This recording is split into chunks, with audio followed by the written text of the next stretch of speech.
What is going on, community? What is going on, people of Earth? I am TJ, aka Flash by Night, and this is the Flash by Night channel, and this is the Re-Up. The Re-Up is just a show where I show and share what I picked up throughout the week. And this week I am showing and sharing new comic book day books for the past few weeks. I skipped a few weeks, I pinched a few pennies, and now I am catching up. And I have quite a few books I'm catching up with. So I broke that down into 2, maybe 3 videos. So we're going to cover some of those books here, some of those books in the near future. But we are going to start off with Shang-Chi and the 10 Rings, issue number 1. So I read through here, kind of interesting premise, but the book itself was so-so. So you've got Shang-Chi and you've got the actual 10 rings that have come from another universe. And basically in the last run, Shang-Chi had to fight and win a tournament in order to get a hold of these 10 rings that are all powerful and also corrupting. And every secret organization in the world wants a piece of these rings. So Shang-Chi is going to have to fight the Hydras of the world, the Aims of the world, several martial arts type factions, and also have to fight the temptation of the 10 rings. I am hoping it gets better. I may come back and visit it in the future because the premise sounds good, but the first issue was just so-so.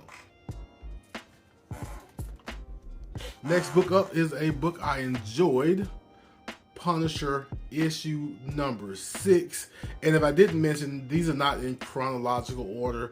I picked a few out that I wanted to share, and then I'll share the rest later. But Punisher number 6 continues with Frank Castle being this kind of leader, this kind of fist for the hand, if we can put it that way. And he is being haunted, looked for, sought after, and now going to find and fight Ares, the god of war. Yeah.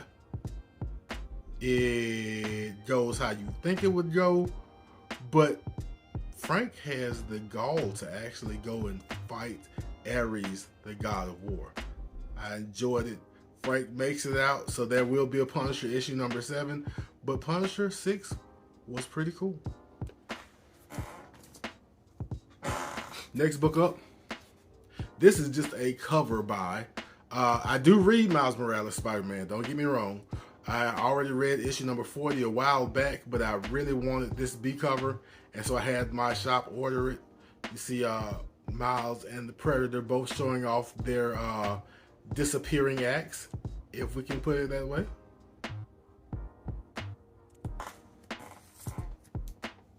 Next book up is issue number 42, and the last issue of Miles Morales Spider-Man, written by Saladin Ahmed.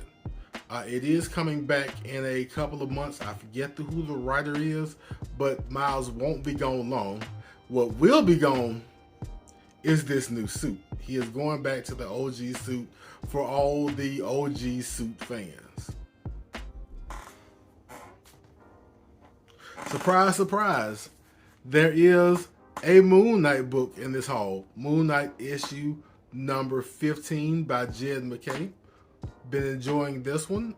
He is now having problems with vampires. And I guess he started out having problems with vampires in this run, but it is getting really interesting with him now addressing his alters, Jake and Stephen Grant. If one Moon Knight book wasn't enough, Moon Knight Black, White, and Blood issue number 4, the last of this Moon Knight anthology series that I am really proud of.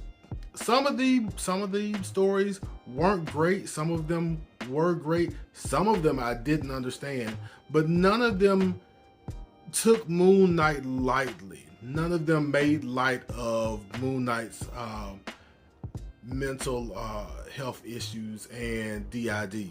So yeah, we're gonna read this and see what happens to it, what happens in it, and see where it stacks up with the other 3 issues.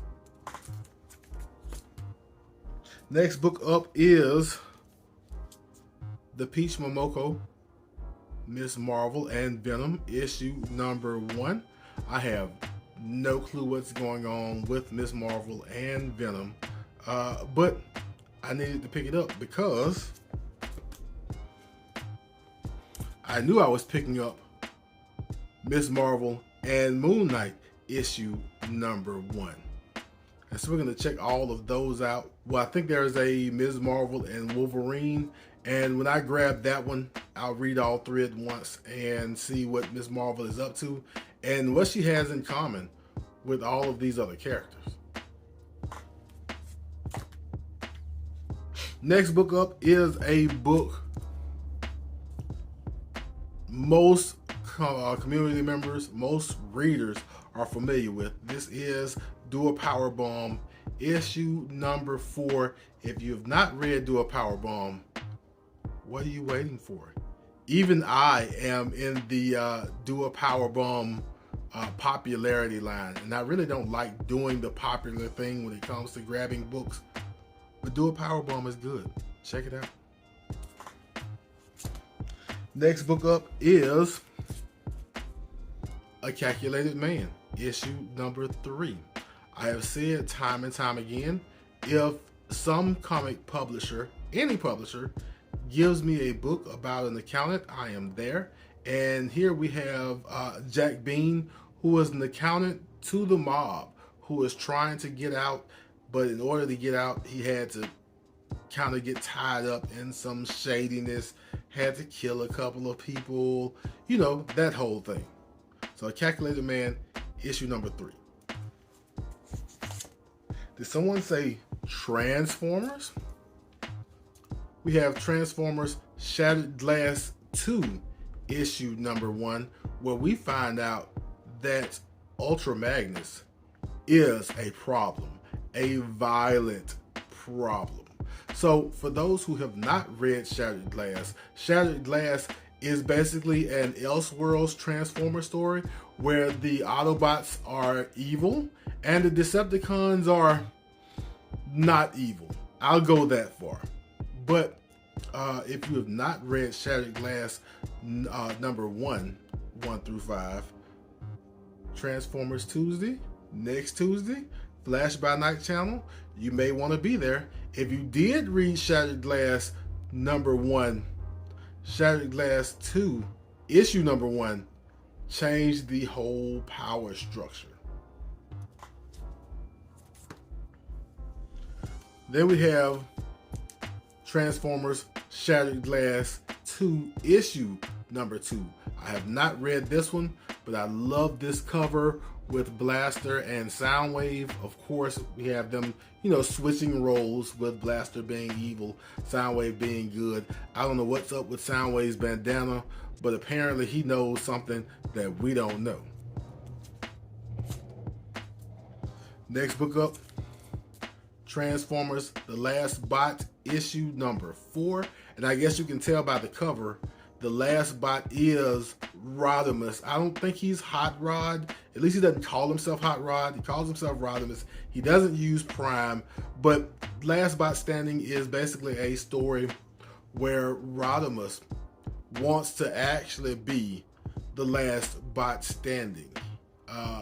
He thinks that, or knows that the Transformers have both Autobots and Decepticons have waged war everywhere, destroyed everything, and the best thing for the rest of the universe is for there to be no more Transformers, and he wants to be the last bot standing to make sure that happens. All right, next book up is Transformers Best of the Rarities, which is basically a anthology book with some rare stories from both the Marvel UK and IDW stories. There are a few of these best of books. I've got a couple coming up, and I've shown a couple in the past with particular characters. So I'm guessing these stories are with characters who don't have as much notoriety, but still have good stories to tell. Next book up, and the second to last,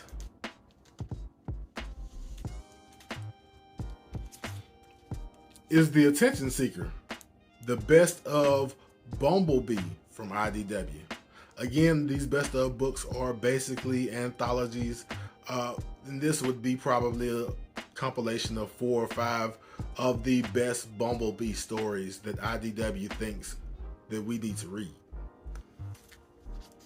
And the last book, and another best of a character that I have come around on in the past few years. Growing up, I always thought Autobots bad, or Autobots good, Decepticons bad. I don't like any of the Decepticons. But recently, I've come to like Starscream a little bit. Because of some recent stories, and also because Starscream annoyed the heck out of Megatron. And anybody who can do that at least has a little bit of my respect. So that is Transformers Best of Starscream, issue number 1. And that was all of the books for the first part of my New Comic Book Day haul for the past few New Comic Book Days. I hope you enjoyed yourself. I hope you saw something you liked. If you did enjoy yourself, go ahead, hit that like button. And if you want to keep up with me, picking up my comics wherever I may get them, go ahead, hit that subscribe button, hit the notification bell. Of course, feel free to leave comments. As I said before, if you have not read Transformers Shattered Glass, next Tuesday, Transformers Tuesday, this is the place. This is where you need to be.